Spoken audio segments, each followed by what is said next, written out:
Okay, so today's jargon term is preference assessment. Ooh, I really kind of, as a former teacher, hate the word assessment. I don't know when that became the political thing, but a preference assessment, doesn't it sound like something that's kind of horrible and invasive? It shouldn't be, and it's something that we want to use on a regular basis. So let's take a look at what our actual definition for a preference assessment is. Preference assessment is a procedure to determine the stimuli that a person prefers, the relative preference of those stimuli, and their presumed value as potential reinforcers. Man, how hard can we work to make something sound really dry, boring, and technical, right? This is how hard we can work to do that. So that's pretty dry. Preference assessment. Let's take a look at our working definition to see what is a preference assessment. Preference assessment, checking to see what might be the most rewarding or reinforcing to someone. So imagine if we were to take this down a notch and if we had the expressive ability and the person we were talking to had the ability to say to us, we would be saying, what do you want? What do you want? What do you like? What flips your switch?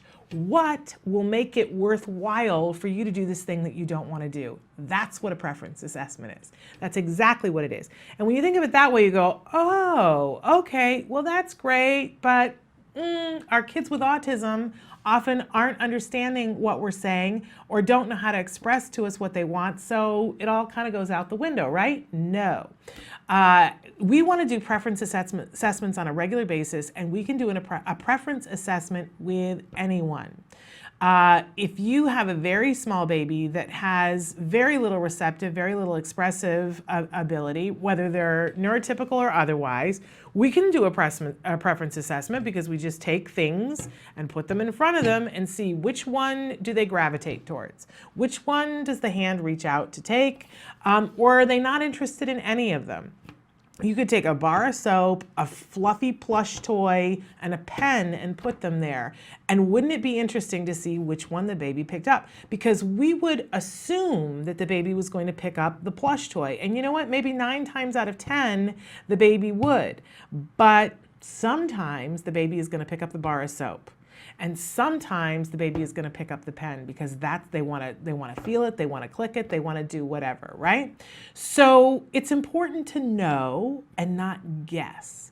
And this is, I think, one of the biggest things to remember about a preference assessment is do it often.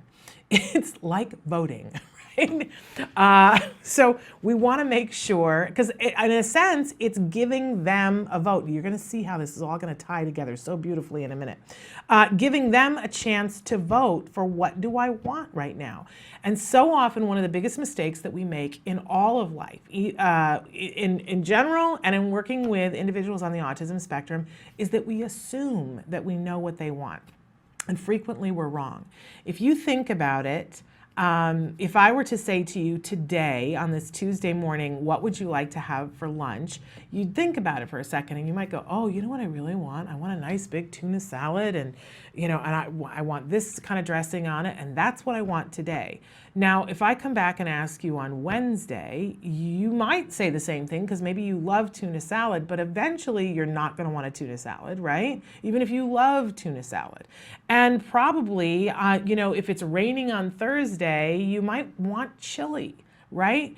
If that's how we are, if our preferences change minute by minute, day by day, doesn't it stand to reason that it's very likely that our kids with autism, even when they have something that they perseverate on, that they're really interested in, their tastes are still going to vary. And if our whole way of looking at things, if our principle number one, as we talk about here on the show, is that any behavior that we do over and over and over again, we do it because it gets a reward, then we have to make sure that if we're trying to teach someone to do something, that the reward is worthwhile.